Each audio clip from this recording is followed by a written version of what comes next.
We have been duped by feminism, sexual liberation, and antidepressants. We have been told that we are powerful and free now as women, but we feel tired, wired, and bitter. We're mostly eating right, exercising and meditating, wrangling to do lists, and arranging playdates. And yet there's a haunting hollowness beneath the huge complaints. What if I told you that there is a huge storehouse, a reservoir of energy inside of you that has not been tapped, that you could feel light and pulsing, excited and alive in ways that a wellness lifestyle cannot deliver, that you could trust yourself, that the world could feel safe, and that unexpected and expected delights could start to illuminate your path. No coach, therapist, doctor, or guru required. Just you learning to get real, present, and attentive with you. I feel like I'm here to matchmake your inner parts for the greatest love affair ever written. I want to help you learn first where you're buying eggs from the hardware store, which is the source of all pain. I want to help you master entering through the upset, which is the only spiritual practice you'll ever need, and to get real comfortable putting on your villain crown, which is, in my opinion, the key to true power. And then you'll attune to your inner yes so you can live the life defined by the specific pleasure of who you are. I am so excited to announce my latest book called The Reclaimed Woman, which is available for pre-order now. So if you head to the link in show notes, you can learn more about bonuses, events, and companion offerings. And I cannot wait to see your gorgeous face on the path.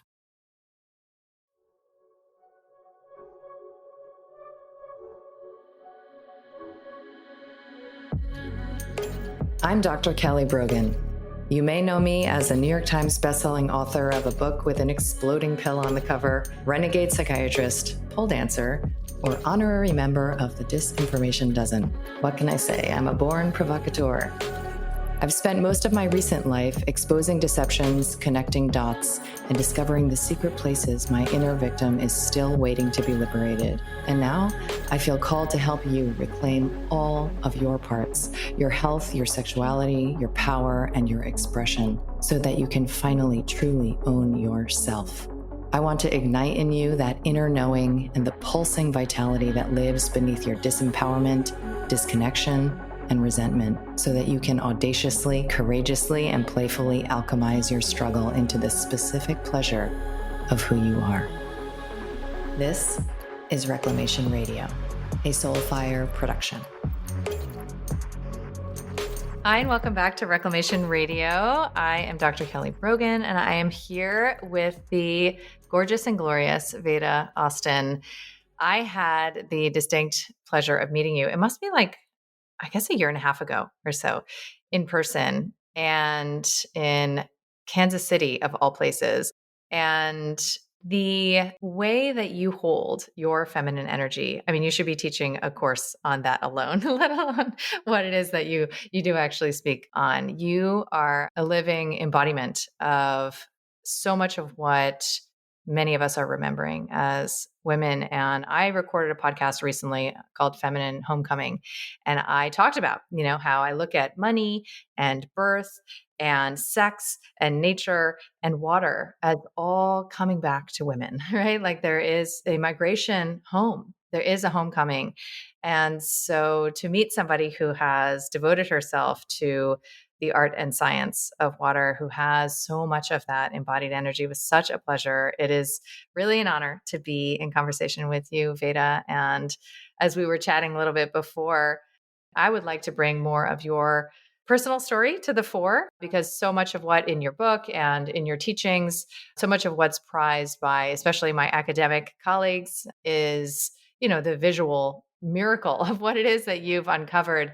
And I know that there are so many dimensions that have informed your journey. So I'm really, really happy to have you here. Well, it's such an honor. And, I reflect the feeling because when I first heard you speak, seeing someone speak in person is always so different than hearing them on the radio or hearing them on a podcast.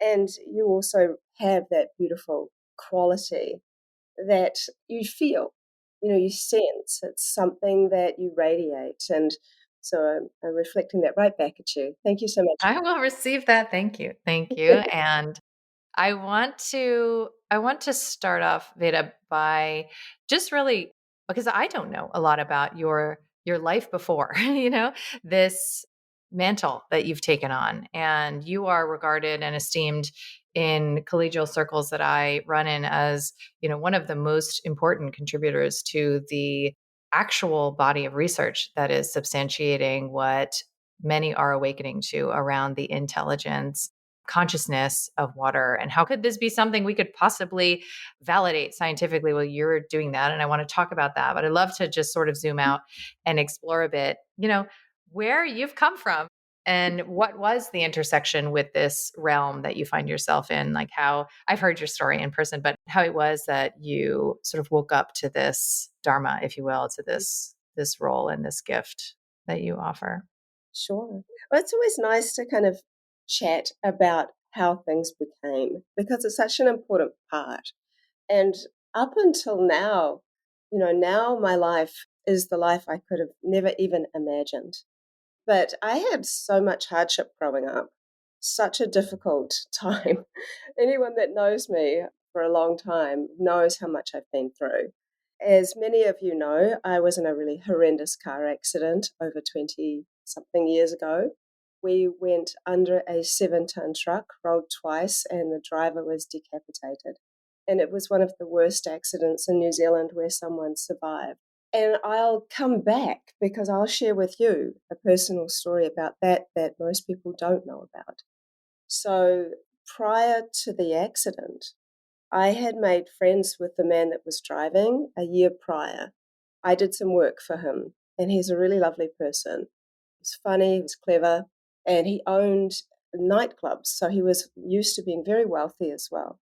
He had gone through a divorce and he had 2 children, and he had become really obsessed with me. We were very good friends. Don't get me wrong. In the beginning, it was great, and it was very platonic. I was actually on a spiritual journey of my own at the time. I was celibate. Everyone knew it.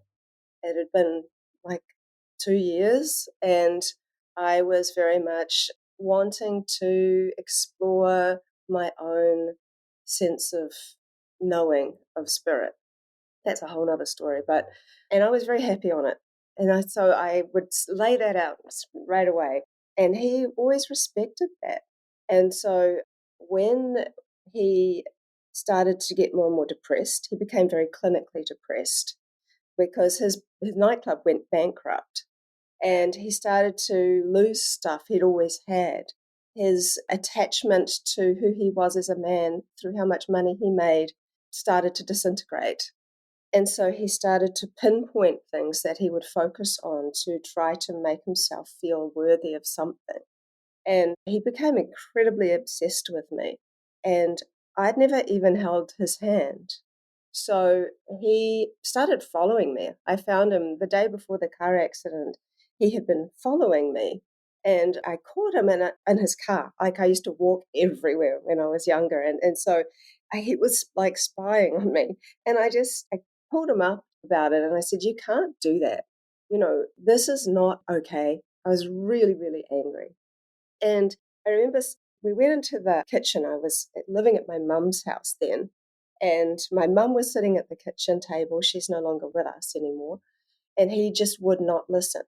I don't know if you've had that situation where there's someone there who's sitting, like my mum, who I guess was like a mediator. And I was saying to him, "I do not want to be with you. I cannot be any clearer.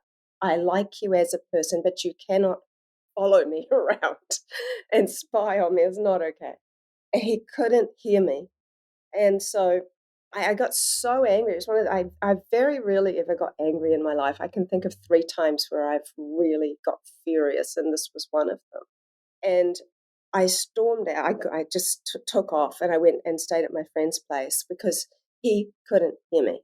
And then when I came back to the house the next day. I was going to go to India because I was planning a trip. I was planning a trip to India, and I was going to go to the flight center to pay for my ticket. And that was back in the day when you had physical money, and you go to the physical store and you give your money over to the flight people to pay for your ticket. And I was going to catch the bus because I don't know why I didn't have a car at the time. And so this guy, he came out to the front of the house and he had borrowed somebody's car. And he came and he said, I'm so sorry. I was a complete idiot.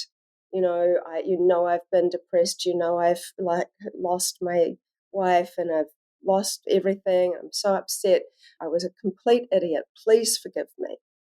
And because I had known this man for 1 year, I kind of thought, well, okay, man, I already had compassion for him. I know that he was also a nice person. And so he said, look, at the very least, just let me take you, I'll drop you off to the travel agent where you can go and pay for your tickets to go to India. It's the very least I can do. And I said, oh, okay. So I got in the car with him and we were driving and we kept driving. We didn't end up going to the travel agent. He drove further and further up north. We went over the harbour bridge and I'm like, where are you taking me? And he said, I just need to talk to you. I just need to talk to you. And by this point, I'm like, oh, fuck, this isn't feeling good. And so we get all the way to Wairera. Wairera is a location a little further north of Auckland. And we're in the car and he says to me, I want you to marry me. I love you. I need you to marry me. And I mean, we hadn't kissed, we hadn't even had a relationship. And I knew it was serious though. And I said, I'm really tired from yesterday, from everything that just happened yesterday. I can't make any decisions right now. I need time. And I really need you to take me home so I can rest and I'll think about this. And he knew I was what I was doing. Mm. He knew. He could feel it. And so he started driving back towards Auckland. And I'm like, okay, he's taking me home. He's taking me home. And we are going along this area called the Dairy Flats. And it's just, there's a lot of straight road, which is rare in New Zealand. We have a lot of windy roads in New Zealand. And I see this truck coming towards us. And by this time, it had been about 20 minutes and neither one of us had spoken to each other. And I had my bag by my feet and it had the cash that I'd saved for my trip to India. And I, all the way in the car, whilst thinking about, trying not to think about all of what was going on, I had put my mind towards my trip to see my teacher in India. And I looked up and I had my seatbelt on and he didn't. And I looked up and I remember seeing this truck. And in my mind, I remembered thinking, that's a really big truck. Mm.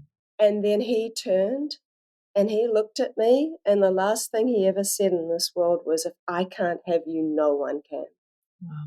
And he turned the car into the truck on purpose, and we went underneath it, and the car rolled, and I came to as the car stopped rolling, as soon as it stopped rolling. And my stomach area and all my organs had been like crushed from the seatbelt. My collarbone was shattered from the seatbelt. I had windscreen glass throughout my face. And the car was on its side and it had also started to spark. And below was his body, which I am so grateful, so grateful I never saw, because that would have been with me my entire life. And I'm such a visual person. For anyone that's ever seen my work, they would know how visual I am. And many of us are. And so there was a car that had been driving behind us. And there was a man in that car who stopped and got out of his car. And I cried out for help. And he heard me. And if anyone has seen a picture of my car accident, no one believes anyone could have ever survived it. It was absolutely mangled. And there was just a little cocoon around the area where I was, but everything else was just obliterated. And this man's name was Paul Jellick. I always remember him because he's the first person I saw after I opened my eyes from that car accident. And I looked when he pulled me out of the car, so he undid my seatbelt, I dropped into his arms, he put me into the side of the guttering, and I looked into his sunglasses, and I remember just seeing blood and white skin. And I said to him, after asking him, am I going to die? And he said, no, no, no, you're going to be okay. And then I let that sink in. And then I asked about the man in the car, and he said, no, he's gone, he's dead.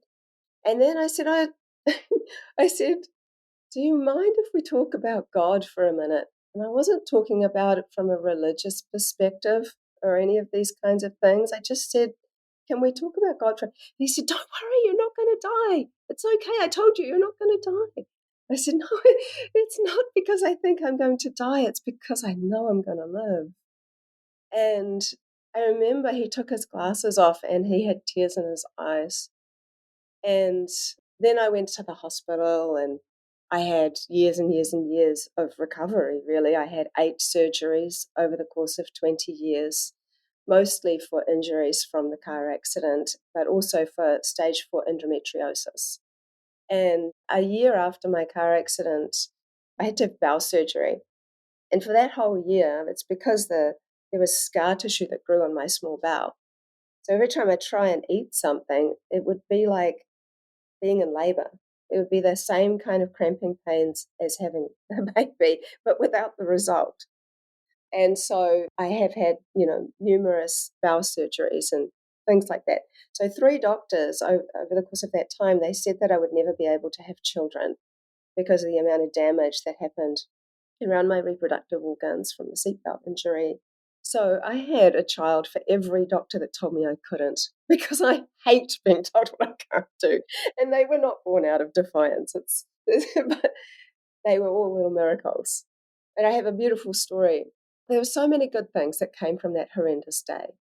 And 2 of them I would say were the exploration of water and what my son said. So when I was in Christchurch, the day before the second big Christchurch earthquake, I was in both of those earthquakes. And I'll tell you a little story about that in a second. But my son at the time, Rama, he was nearly 3, and he was spying on me whilst I was talking to a new friend about my car accident. And I hadn't told Rama about the car accident. He was only a little guy, and mostly it was just, the usual mum stuff about, what do you need to eat? How are you doing? Blah, blah, blah. So we hadn't had that conversation. So after I finished telling her about it, Rama jumped out of nowhere. He jumped onto my lap and he said to me, I remember that, Mummy. I remember the window wipers and the tires, and I came down out of the clouds and I saved you. And he said he went like this by putting his arm around me. And then he said, when I knew you were okay, I climbed back up the ladder into the clouds. And not only was that incredibly touching, moving, and I felt utterly humbled and amazed, but he knew details that only people there knew. It was raining, the window wipers were still going. There were little things that happened that he talked about that I've just kind of given you an overview, that for my ex-husband, his dad, and my friend were just amazed. And I'm ever grateful to him and to all my children for choosing me. And it's just, it's so beautiful. And so I said that the other thing that really came out of that car accident was my journey with water, which is what most people now know me about. But I said I'd segue into the earthquakes. So I don't know if you've heard, but somewhat over 10 years ago or so, there were 2 really big earthquakes in Christchurch, which is where I used to live in the South Island. And the first one, my daughter was only in her little bassinet still, so she was about 6 weeks old. And I'd never been in an earthquake before. It was at like 4 a.m. in the morning. And so when it hit, it was so frightening for me. And yet I was so worried about the children. And so I just was on alert for the next 6 months or so until the second one. I never relaxed. There were aftershocks after aftershocks. So the very last big earthquake we had, I was on the phone to my sister. My daughter, by this stage, was, about 6 months old. And she was just kind of sitting in front of the TV. And the TV was a large, clunky, older TV. So I threw the phone down as soon as the earth started shaking. I grabbed my daughter seconds before she would have been smashed by the TV. I was thrown into the bookcase. I went outside and there was the driveway. I saw the driveway open. I saw the newly renovated fourth bedroom start to sink with liquefaction. My ex-husband and my son Rama and my oldest son were not in the house. My oldest son was at school. Rama and his dad were at the library. And so luckily the cell phones were still working because all the power went out everywhere else. And I said, I'm coming to get you. So I off-roaded to go and get my son and his dad. And there were literally cars upside down in holes. It's like the earth swallowed the cars up. And I'm like off-roading, finally kind of get to them. By that time, there's traffic everywhere. Everyone's gone crazy. And then we get out of the car and I say, we swap places. So he's driving and I'm like, I have to get my oldest son. And the traffic was so bad, there was no way where I was going to get him anytime soon. So I ran to go and get him and they took the car. So he had the little children. So I knew they were okay. So I'm running to go to the school. And so on the left-hand side, there's houses, and then there's the road covered in liquefaction, which is like this mix of water and sewage and dirt and earth. And then on the right-hand side was the field where the children were waiting for their parents to come and collect them. So I go to try to cross the road, but I didn't realize there was a car-sized hole in the ground, and I get sucked into this liquefaction and I'm up to my chest screaming for someone to help me because it's like quicksand. I couldn't feel the bottom.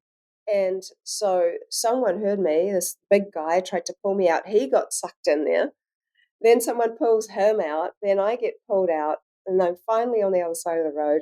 I'm this giant mud monster full of disgusting, sewagey gunk. I get my son and finally get home. And I get out of Christchurch the very next day with, we had $5 only worth of gas in the car. And I'd gone door to door asking people if they had any gas. And this man gave me some gas from his lawnmower, which got us to the nearest town that had any power. And I never been back. So that was my little Christchurch earthquake story. And I had no shoes because my bedroom was so damaged that I couldn't get any clothes. So I had to take that disgusting clothes off. So I was wearing my son's tracksuit pants, my son's top, no shoes, had packed everything I had, could get into the car, and left to go to Auckland to move there. So when you're having that much pressure and you have children and you're also paying all the bills, and at that time my husband was still studying, I was taking care of everything, my ex-husband. It was a lot of pressure. And then we moved up and I bought a place in Matakana.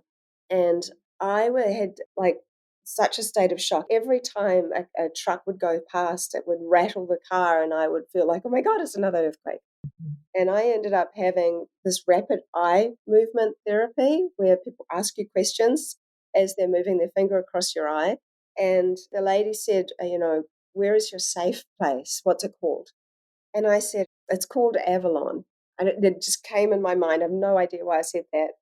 And then she said, where is it? And I said, it's in two places. I said, it's a special place of mine at the top of the South Island, and it's a place called Mana Retreat, which I've been going to for years, that my best friend's parents own. Places we feel safe. And now it's like, where is my safe place? And I think, I think that's a discovery, finding where your safe place is in you. And are you safe with you? And water's taught me so much about that. So when I was living in Christchurch, I opened a wellness centre about 1.5 years after coming up from Christchurch, because I had to figure out how to pay for 2 mortgages. And I was paying for a mortgage on a house that was destroyed still, and you couldn't rent it out, right? So, I'm breastfeeding, I'm paying 2 mortgages, and having to support everybody, and I had to figure out what to do. And one thing led to another. It seems like a miracle how things work out. And and so I started doing healing for people. And I luckily the house had a separate house that was the healing center. And I decided that I wanted to work with sacred geometry. So I ordered this wooden pyramid from this guy up north who made precision pyramids. He was from Germany originally. And I had this crazy idea. I don't even know where it came from, that I wanted to have this giant pyramid in the wellness center and heal people in it and see what would happen. So we aligned it true north, and it was such a novelty. You could fit like 8 people lying down in it. It wasn't enclosed, it was the legs with a square base. And I started playing with water in it. So I had heard about the properties of water changing within these pyramid structures. And of course, there's water inside, deep down under the pyramids of Giza, in other pyramids. So I had a stream that ran past our property. And we also were on tank water where we collect rainwater. So I got 2 glasses of water from our tank, which was rainwater, and I tested them both for dissolved oxygen. So they both tested exactly the same. The dissolved oxygen was around about 4 out of 12 parts per million, which isn't that high really. And then I took one of them and I put it into the area which would be considered like the king's chamber of the little pyramid that I had at my house, which was around about halfway of the pyramid. And I sat it on a stool and I watched it. I sat there and I looked at it for like an hour, and I noticed all these little bubbles starting to form on the glass, and it was very, very noticeable. And then after 1 hour, I tested it again for dissolved oxygen, and it was 11 out of 12 parts per million. And I thought it must be wrong. The test must be wrong. So I got another test and I did another fresh test with it. I repeated that so many times until I realized, oh, this is probably why people are having such healing experiences, because they're getting oxygenated within their blood because it was doing this to the water. And that really blew me away, because up until that point, I hadn't seen water be able to change so dramatically. Over the last 10 years, I've seen water do things that absolutely amaze me. And from just seeing those little things, I started to learn more and more about the new science of water. And that led me on to the idea, does water store memory? Is water conscious, or is our consciousness impacting the water? And from there, that led to being curious. Because, you read a lot of stuff, but if you see something for yourself, then it's real for you.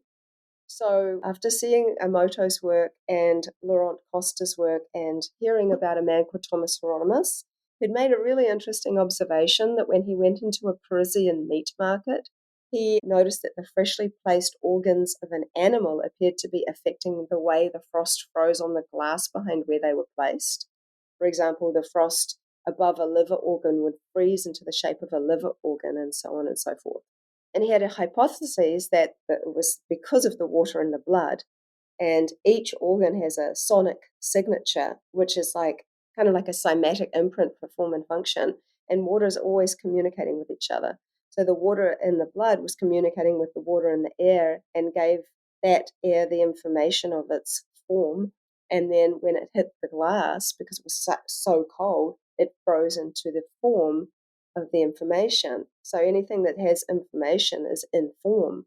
So I thought, well, I just want to see if water has memory. And he's seeing it with his naked eye, which was encouraging, because 10 years ago I didn't have a microscope.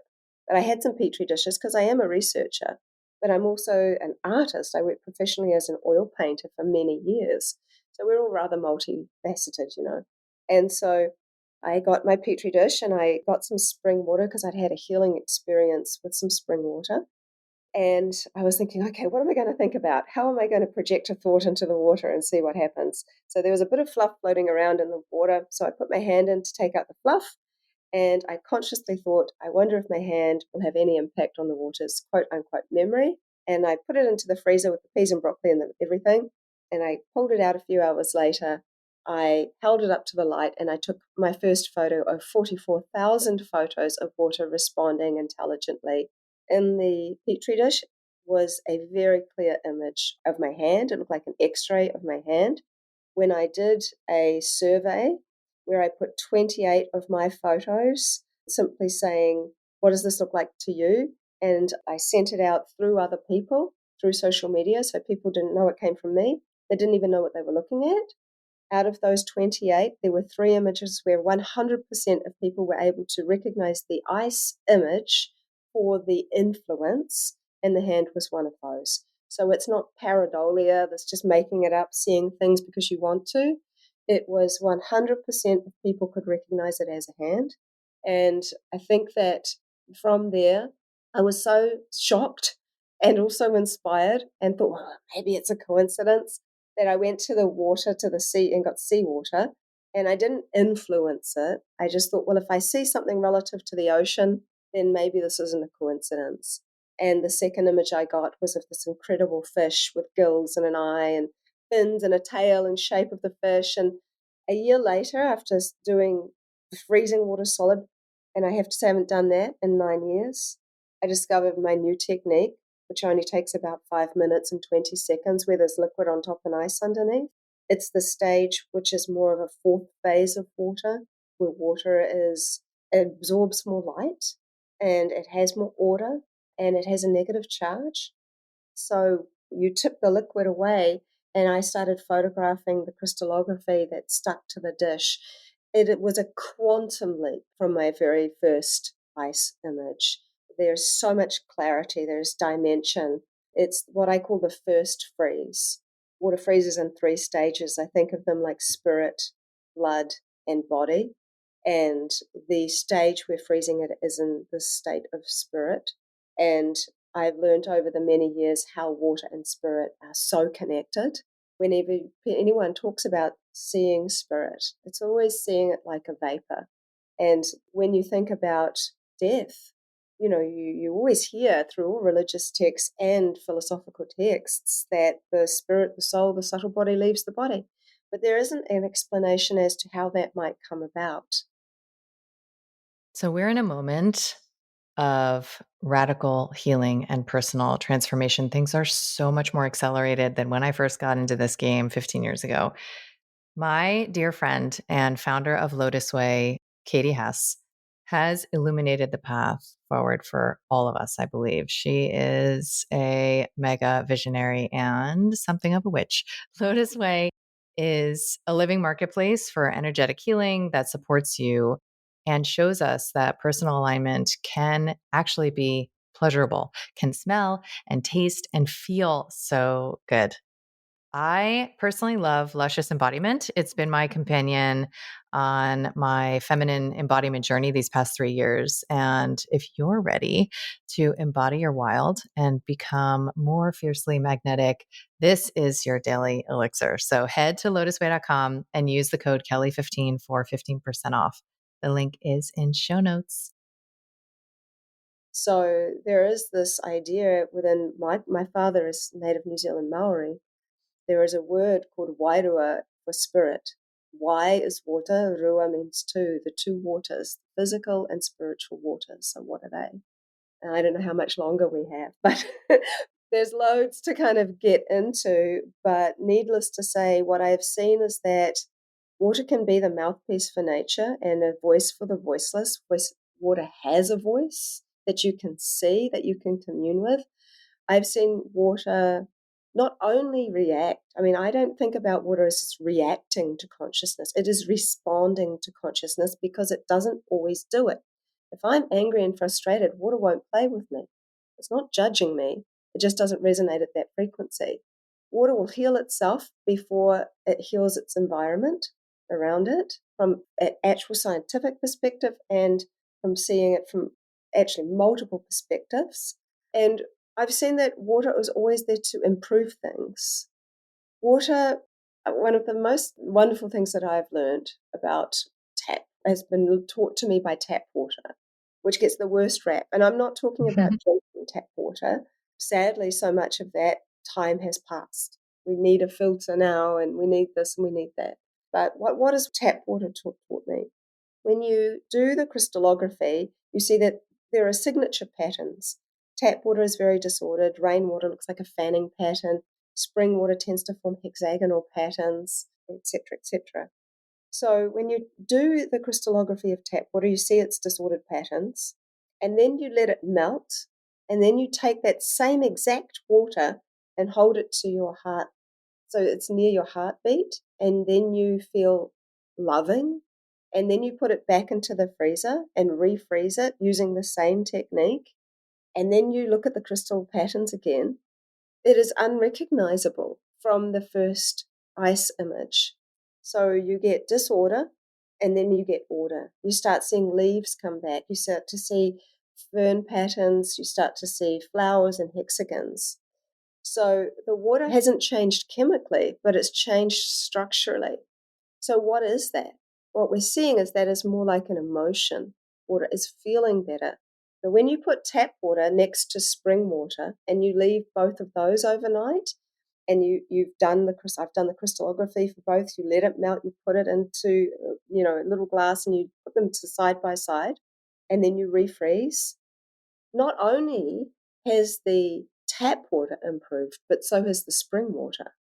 The spring water, one of my tests was so beautiful that the spring water had managed to form into these two lotus shapes, which are hydroglyph, which is more of a language of water, these symbols that I've identified that reoccur and repeat in water.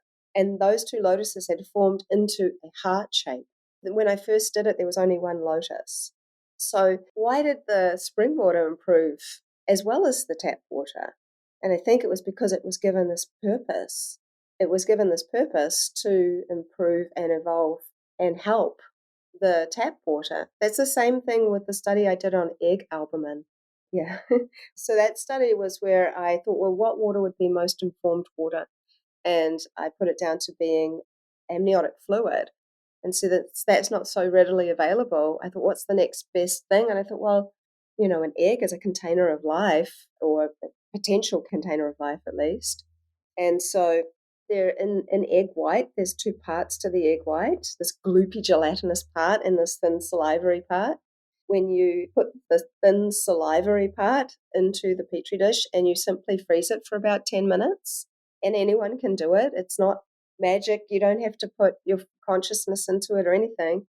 You'll see that there should be very specific patterns that form.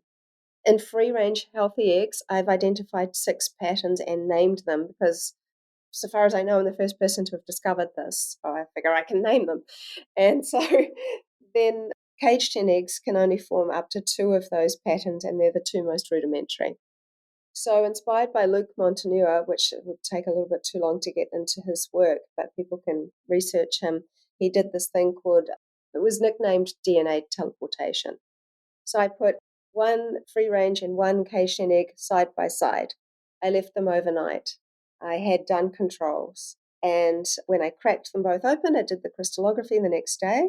I noticed that the free range was great, just as I would expect, but the difference was that the caged hen egg had started to improve. It had patterns I've never seen in caged hen eggs before. So I shared it on social media and I said, wow, look at this. And people say, oh, yeah, that's really cool. But what if you're surrounded by bad eggs? Surely it will go bad. So I did that twice.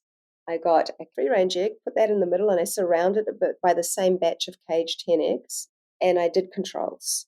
And the very next day, I did all the crystallography. And the free range egg was beautiful, perfect, hadn't changed, beautiful patterns. The amazing thing I saw was that there had been healing by proximity.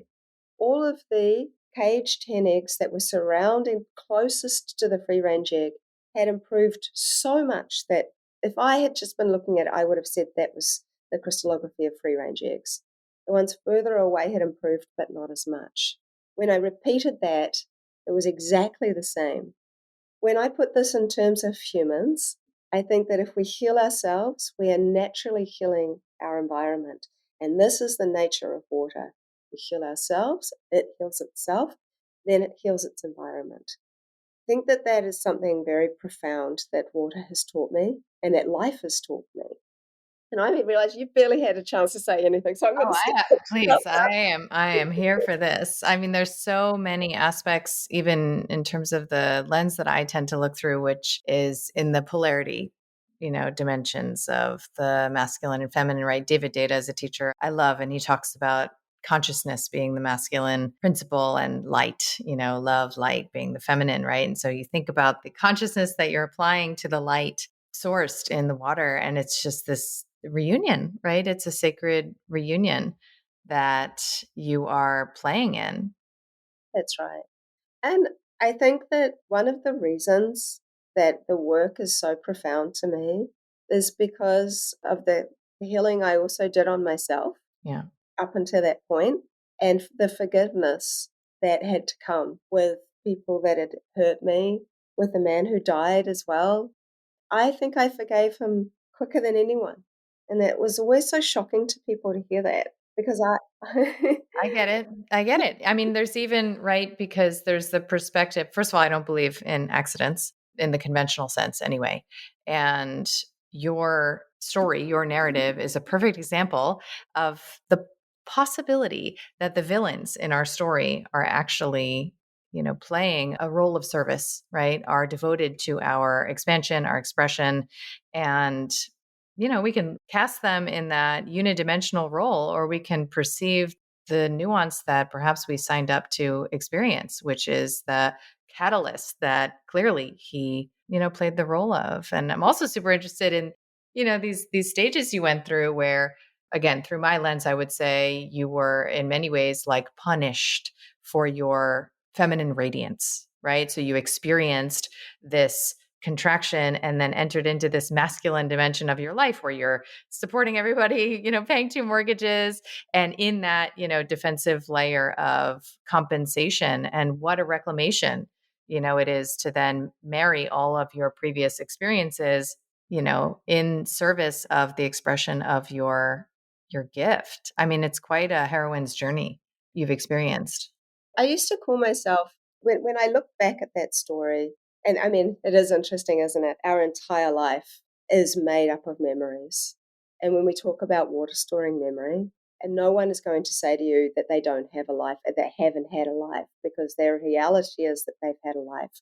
But that entire life, when they are telling it, is a memory. Mhm. And I always think, one of the greatest gifts we leave behind is to be a great memory in the hearts of others. Mm. I used to call myself the huntress because for many, many years I was hunting to provide. Even, I have a good relationship with my ex husband. But what I'm saying is that I stepped into what I could do. I proved to myself, you can do this. And from my leaving him, and he could look at me as the villain for leaving him, he has now stepped into much more of his masculine. And he's a great father and he's a good person. And he still loves to surf. And I love those things. We meet someone and the things we love often turn into the things that we want to change around them, which is so sad. But anyway, so then a few years later, it was like, how you're hunting, it's like you're the hustler, trying to make sure that everything works and the feed children are fed, everything is paid for. Then there was a point where I had to say no. Something terrible happened with a business partner and it was out of alignment. And I said no. And didn't know how I was even going to feed the children for 2 weeks going forward because that's too long a story. But I said no because it was out of alignment. And that's really when I stepped into what I then termed as the goddess instead of the huntress. Yeah. And the huntress might sound sexy, but the huntress is exhausted. She is tired. She doesn't have time for herself. She does everything for everybody else. The goddess, her situation is the same, looks all the same around.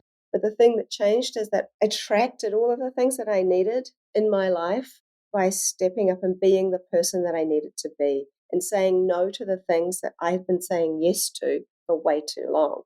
And water, I would say, taught me much of what has changed, what the things that I've changed in my life to be living in joy, be living in a beautiful relationship, to be having, abundance in all ways. and to look in the mirror and look at myself for honestly, this is only recently in the last few years where I look in the mirror and go, "You're so beautiful," I love that. and meaning it. I love this. I love this and relate to so many. It's archetypal, right? Like I relate to so many aspects. I would love it for you to talk a little bit because you've identified and shared. There's like over 100 glyphs that you've identified at this point, right? So water communicates in three ways. We have a signature pattern in art, and then we have hydroglyphs. So I have approximately 40 hydroglyphs. And to get one hydroglyph, you need to have seen the same symbol appear using a word as your influence at least 50 times. And there are multiple words that I've identified that connect to a symbol. So within that, there has been years and years of doing this repeated work. I always think it's just water is so must actually really want us to know about this to actually do so much repeatability. But it's enabled us to start to read water and understand water. For example, when I simply asked water what is a hydroglyph, which is what I've been calling them, it designed two hydroglyphs, a message glyph and the living glyph. So they are living messages according to water. People say, why is it that what does it all mean? What's the point? Well, there's many points, and art, just seeing art is a voice on its own, but hieroglyphs are quite different. It's where I've got more scientific attention for because of the amount of repeatability. So I use words because that's kind of the most reduced thing we've brought things down to.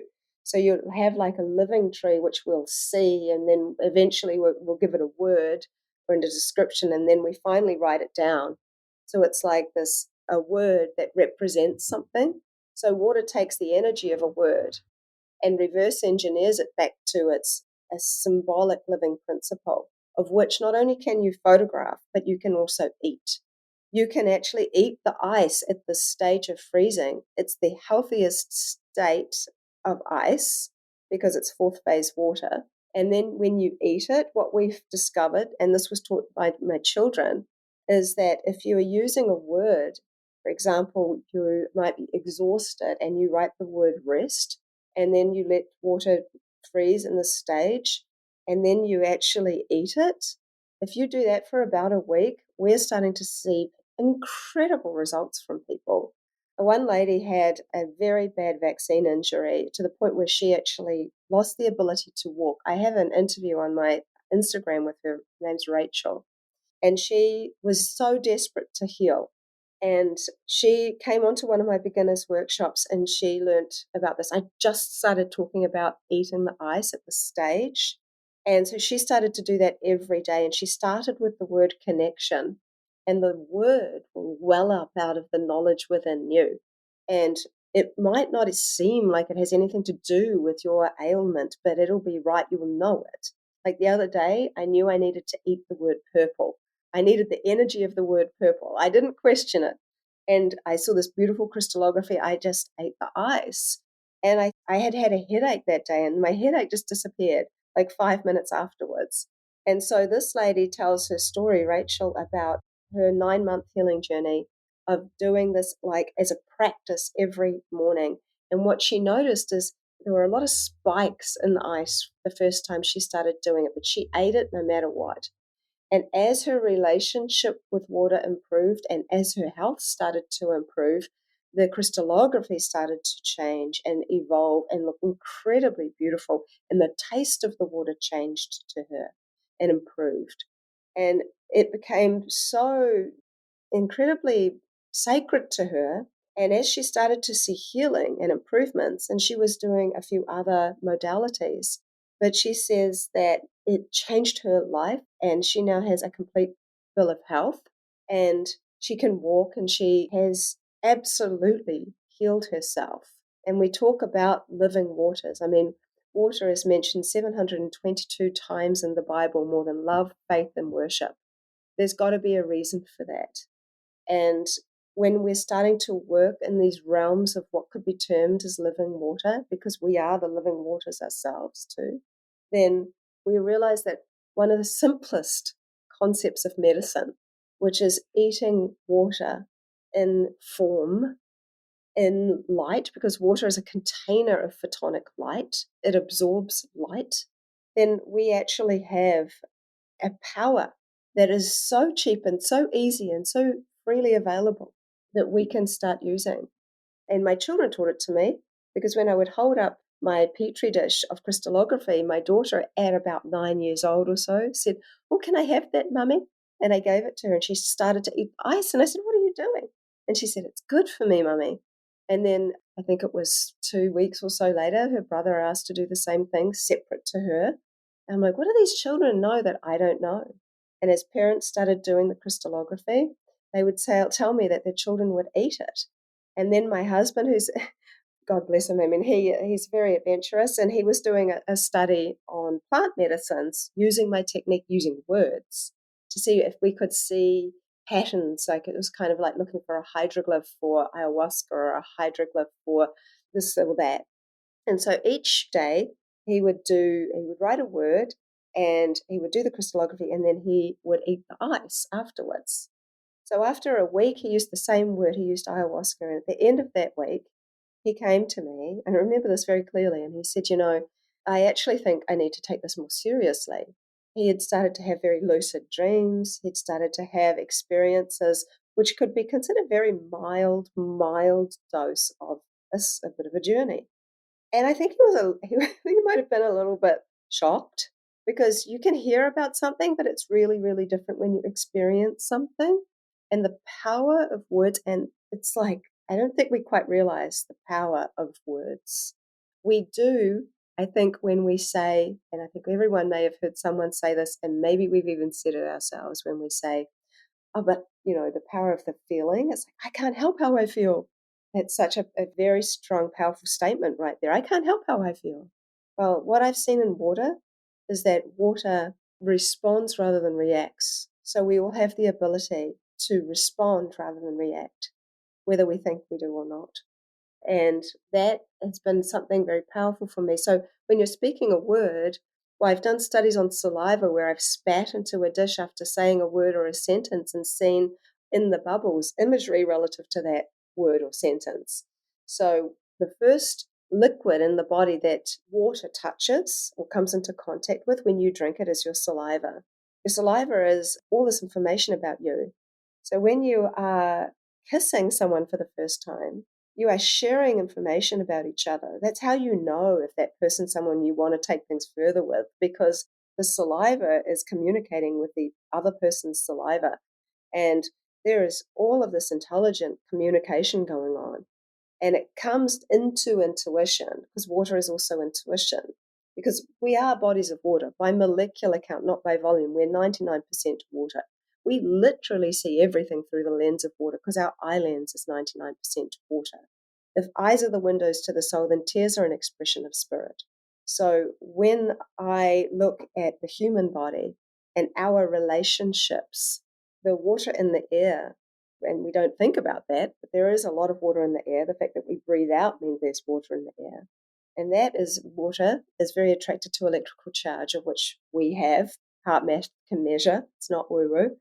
And so that basically gives us a web of information about what's in the information in the air around us, within a room of a person, and it's also giving off information about ourselves. So when we meet somebody, without even need to hug them, we already get a feeling about them. How do we get that feeling? It's because the information, this water web, is giving us information about them, and vice versa. So when we are in a happy, vibrant, clear feeling about ourselves and within ourselves, we're giving off quite a large electrical charge. But if you think about it kind of like a web, each web is slightly different. When we meet someone whose energetic web mirrors ours, we have an immediate love for them. It's like that love at first sight feeling, that immediate kind of liking for someone, and that falling in love or rising in love, or however you want to say it, is when we start to mirror the patterns of that other person. A lot of people take on the characteristics of their partners. I remember years ago, I had a partner and he had this habit of flicking his hair like this. He had this fringe thing. He's always flicking. And I started doing it. And I'm like, God, I didn't even have a fringe. What am I doing? And like, when you know someone likes you, they mirror the way that you hold your hand or your head, or someone likes you when they start to copy what you're doing. And so this is sort of also part of what we do when water can read and assess the energy from far, far away. And I think that when we start looking into that, it explains why we have intuition. So the information coming from in the air comes straight into our intuition. When we don't listen to it, we always wish we had. It doesn't ever see us wrong. And I think there is so much we can learn when you're studying the human fluids because they're made up of so much water. Tears, they come out of our eyes, and our face is designed where the tears roll out of our eyes, around our cheeks, coming back towards our mouth because they've been reordered and restructured to help heal our hearts and our deepest sorrow. And we can even use the crystallographic method for urine. So you can see the difference in your urine before it was doing, maybe if you're stressed, and after you've done an hour of meditation. They're extremely different. You can do it before and after having IV ozone, which I had and did when I was quite sick a while ago. So there's lots of things you can do to see what's going on in the intelligence of your body because it will tell you. You can literally see it. So thinking about the last word you spoke gives credence to the power of gratitude. What are you grateful for? So, even if it's just a little thank you, then nobody has to hear it. If you don't want people to think you're speaking to your water, but it goes a long way because it's Yeah. only about how we receive. You're the welcoming committee. If you're drinking your ancestor and you haven't recognized it at all, and you just like, it's like someone long lost ancestor coming to your door and say, "Hey, I'm here. I finally got through all the clouds and the trees and the earth and everything to come and see you, finally, and now I'm here," and you just ignore it. And so, that wouldn't make anyone feel loved. How would you say that all of your experience, your research, your observation has translated into like your daily routine, like your self-care routine and the ways in which you channel this into like the mundane, Do you pray over your water every time you take a sip? Do you like walk around the world with this kind of heightened sensitivity to the web? How does it impact you? Every time we eat, my whole family, we always say what we're grateful for. Every time I make a drink, I always have a little thank you. But I tell you something, it's not just words. Water's more interested in what we're feeling even than what we're thinking. So I would say for me personally, water's become like not just a friend, not just a family member, but it's kind of like an all thing, the all father and the all mother. For me, it's such a part of my life that it's like breathing. So people have this idea that I will be making, like having like ceremonies every single moment of every single day. But I think my life really is a prayer. I'm lucky to be here because I've had so much tragedy and so lost, my mum and all of these things of which, you always feel it. It's these things where love becomes something so tangible. It's as tangible as drinking water.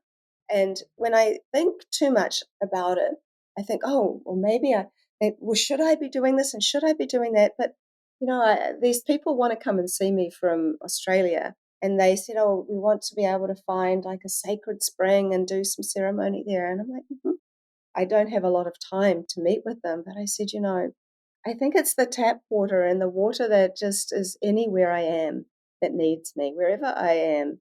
And water is not just in a fluid space, it's in us. It's all nature. There is no life without water. For me to say that I love one water more than another water is not what water does. Water enters anyone that's thirsty.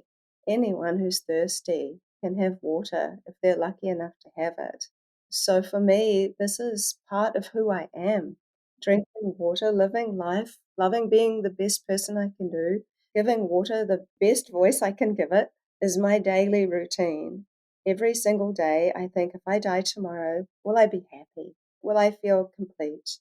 And I try to just have a daily thing, because if all we have is memories and imagination, then right now is what I have. And so I just do my best to be kind to other people and kind to myself, and not complicate things too much about being, well, I need to have the best kind of water to drink and I need this and I this.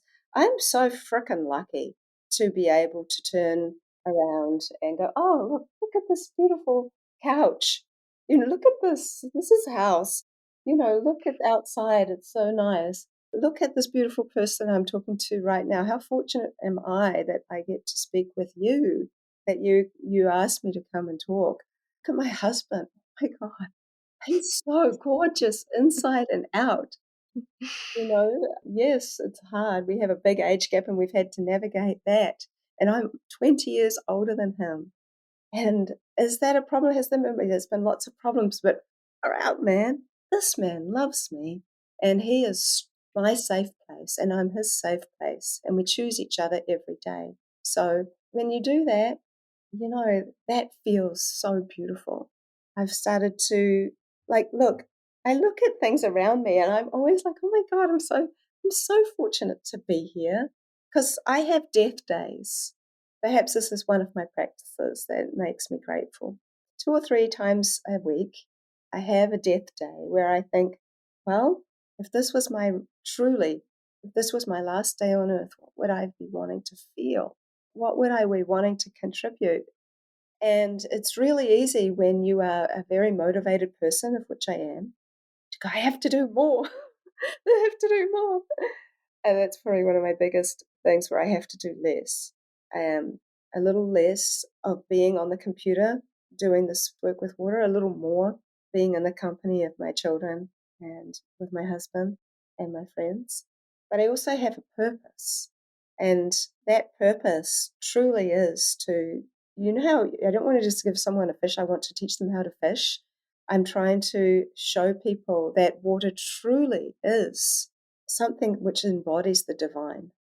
And the more you study water, the more, whether it's using my crystallographic method or sitting by a stream like Victor Schauberger did, where he had an epiphany, where he went unconscious. And when he came back, after looking at the stream and falling unconscious, come back into consciousness, he said that water took his free consciousness away and came back and gave it back to him full of its own wisdom. And he would set his free consciousness out on these expeditions. And then when he would come back from that expedition with water, he would come back with all this knowledge of water, would share information with him. He said, in every drop of water is the Godhead. I see that. I see that absolutely to be true. I love that you describe the living prayer of your life, and it's felt. And I've talked about how so much of a woman's journey is getting into the practice of choosing life. And you are illustrating, what it is to make your spiritual orientation just living a devotional life, making love to life, you could even say.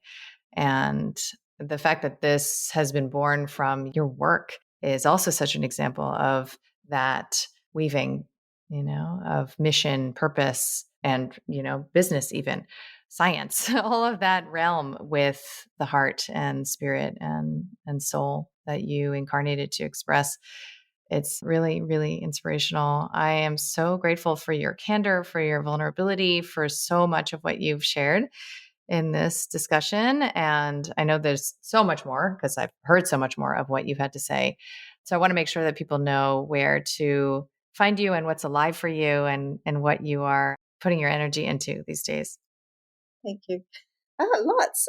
So people can look at my work and learn how to do the technique and get on any of my webinars and things on my website, which is my name, vedaustin.com. 4 times a year, I have a big webinar, and the next one's in March, and it's on March 16th for you guys, 17th for me in New Zealand. And it's called Water and the Ancient Mysteries. So it gets deep into how I've used water to share information with me about Atlantis and Lemuria and, the Bermuda Triangle, of which I have a very personal story from my grandmother, whose plane went down over the Bermuda Triangle and was never found. So I put the petri dish of water on top of the newspaper clipping from the 1940s, and what it showed was just incredible. And then I've written a book. My last book, my publisher went bankrupt, sadly, and so only 1,000 books were made and sold and gone, and no more were ever made. But I have just finished, literally 3 days ago, finished writing my new book, which is a credit really truly to my work. It covers all of these topics we've discussed, plus much more about water specifically, and over 1,500 photos. And it's a big, thick book, and it'll be probably available in about 2 months.